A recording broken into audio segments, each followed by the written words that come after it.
Then we get interpretation from the Attorney General's office. Back then, when command center was being transitioned into some other body. And the idea was this section from the Attorney General empowers the task force to start a body that would actually align with the policy, aspiration and intention that the Prime Minister and his cabinet had at that time. Right. They wanted something that was different from a command center. They wanted something that was autonomous, more agile, and therefore able to execute, move fast, and not be sort of subject to the normal red tape that we know in government. I mean, right now, ask any supplier to the government how long they've been owed, all right? Ask the you can ask us. We are a supplier too. Exactly. Yeah. So that's government for you. Right. It's not surprising. We all know that government is not the most agile Yeah. of the entities you can never deal It with. certainly is not. Absolutely. So Yeah. clearly the Prime Minister and his cabinet perhaps looked at this and thought, no, we can't win this war with this sort of slow, low, sort of institutional setup. Then when they decided to start NACOSEC, they were advised to use that section 9D. Right. It was therefore established as an appropriate institutional structure to fight COVID-19. Right. But you know what then transpired. I mean, all it took is for us to put a tender in the newspapers. And, boom, the floodgates were opened. What is this thing? Everybody. Yeah. Now, it then became a matter of arguments, legal arguments, that time is moving, COVID is getting on and on and on.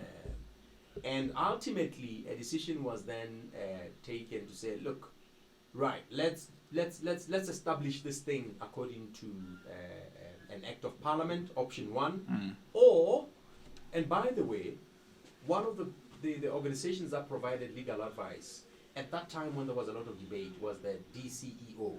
Okay. They proffered a legal opinion which was saying, we think the structure of NACOSEC as it is, it's not legally. It's not quite right. Yeah, it's not quite right. Yeah.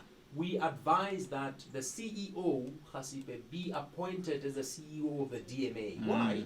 Because all the monies for fighting COVID-19 have been appropriated to the DMA. Right. The DMA fund, Right. the disaster management fund for COVID-19. Okay. So to that extent, in order for CEO to basically be operational and access the funds, he cannot access them from outside the body to which the money has been allocated. Yeah, you see now. But hey, there were counter arguments. No, but the very act says a task force established by the very act can start an appropriate institutional structure. Here it is. It is within the DMA Act. So that argument, the laws were clashing with each other. Yeah. Absolutely. So hey, to basically settle the argument and say, look, we can't afford this toing and froing arguments. Let's just take the advice. Okay. That's what the task force of ministers, in fact, cabinet advice itself. Let's appoint him as the CEO of the DMA. So that he can be operational. But by the way, that's an interim measure. That's one thing I need to share with you. Okay. And your listeners. Okay. It's an interim measure. The real solution, which is as per decision of cabinet, is let us in fact pass a law in parliament, an act of parliament, that is going to establish NACOSEC. Just like LRA, for example, there's an LRA Act or the Central Bank Act, or the LNDC Act. Yeah. So there's going to be a COVID-19 Authority Act which shall establish NACOSEC. I'm so glad that you were able to finally clear that up. It pains me that you needed to, that there was so much red tape, and in a lot of cases this red tape was created by the people who set the laws. It beguiles belief and it boggles the mind. If you allow me to chip in, what's said is that the DMA Act, it's such a well-written law. You see a lot of vision in it, and I think in some way it's based on standard best practice. Right. It says when a country is having a disaster, right, we cannot afford to be arguing about laws. Right. We cannot be afford to be arguing about this or that. Which is what we're doing anyway. Absolutely. Section 4A of that law gives the minister in the Prime Minister's office powers to suspend any law, statute, or regulation that delays, impedes, or prevents the fight against the pandemic. What was the idea? The idea was that we don't want arguments about laws to be had while in fact there's a disaster on our hands as a country. Imagine if we were at war, because this is a war. Yeah, we would have lost already. Botswana attacks. We would have lost. When they're just getting at the border post, we're arguing, no, should we use this law? Should this guy be leading our army or this or that? Would we win? We'd have lost without a bullet being fired. Thank you, sir.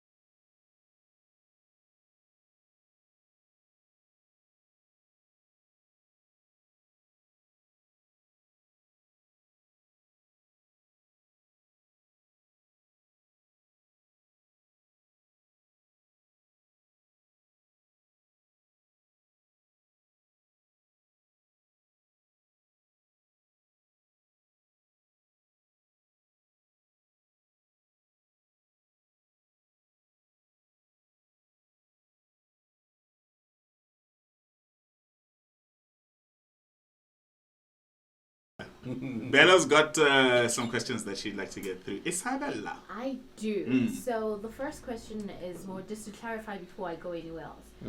The disaster management, do they manage a disaster, only disasters that are happening, or do they also preempt and thus, make sure to put things in place just Good in question, case? Bella. That's why we have her on here.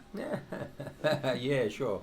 As it turns out, in fact, I met them this morning, and they were telling me that there is a bill which has been headed for Parliament since 2010.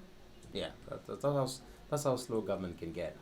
This bill is amending the law that's current, and it seeks to introduce that element of being proactive for the authority to manage, to sort of prevent and mitigate disasters in the first place, rather than let them happen and then manage them. But they were also saying that, in fact, operationally, they already have manuals and guidelines and policies that allow them to focus more on prevention rather pure. So yeah, sure. The DMA also looks at prevention. Okay. Yeah. I'm asking that because I would have liked to believe that there was at the very least something, already in place just in case, but it seems that maybe it wasn't as big as we had hoped. Also because maybe I'm just too lovey-dovey or whatever, but I do not think that COVID is the only disaster we're going through right now. I think there's a lot more happening. I know, like, from personal experience, that myself and a few friends of mine have been going through a lot of mental health issues, and it's not fun. It's not as a result of COVID. Not just. Okay. It is a result of that, plus a bunch of other things that have accumulated. I know. I mean, I would agree with you. At any point in time, you have this or that disaster taking place. But what is for a fact is that COVID was seen and is still seen as 1 in 100 years kind of, pandemic. And the unique thing with pandemics is the very fact that there is an element of infection where it then spreads, and the easier it is to spread, and these are diseases that can be spread through even the air, they become very easy to spread. I mean, unlike HIV/AIDS is a pandemic, but fortunately it won't spread through the air. That's why the R0, which is that replication or reproduction number, the rate at which it replicates in a population of a pandemic such as HIV/AIDS is rather low, lower than COVID, because COVID then spreads. That is what makes it unique and compares to the Spanish flu of 100 years ago. Right. Of course. Yeah. Yeah. So it therefore needs a very special Proactive, focus, yes. proactiveness, because it thrives on using us, you and I, as hosts Of in course. order to then jump into him and jump into her. And it kills at a higher rate than even flu, which we are used to. And in some way we overcome it every season. And what's also worse with it is that, unlike flu, it's also showing up to become notably showing up with people without symptoms, Right. who then can spread it. Now that makes it very dangerous. That's- You know, when you wake up with the flu, you say, hey, guys, I'm Yeah, not coming to don't work. touch me. All right, Sure. don't touch me. I'm not coming to work. We can see you right from the moment you walk in. Oh my God, she is not to Yeah. be touched. But with COVID, I could be like this and you don't that's know. the thing. And you're busy spreading it. In fact, you could have gotten it and healed without ever knowing. I think a lot of us went through that. That's the thing. I really think So it's this is what possible. makes it very unique, and therefore we're not understating other pandemics. We're not understating other issues. disasters and other issues. They are there for sure. There's no denying that. But this one is special. It's unique. It poses an existential risk. Honestly, there is also another element that we don't know what the chronic side of it is. I mean, nobody knows. Even researchers are busy trying to find out as to what happens when you get this thing. You heal. Are you gonna be yourself and be yourself, forever? Which, by the way, is important for young people to appreciate, because there's this fallacy that, hey, if I'm young, I'm good.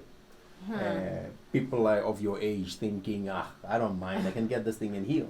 The problem is what happens, because it's getting clear, a lot of evidence coming from research that people who got this thing, a lot of them saying, I am never the same. Yes. Yeah. I can't Now go your up a lungs flight are of hard. stairs. Wow. I go breathless, I get headaches, I get dizzy, my life is no longer the same. I go to the doctor, they say, you're fine. What are you talking about? You're fine.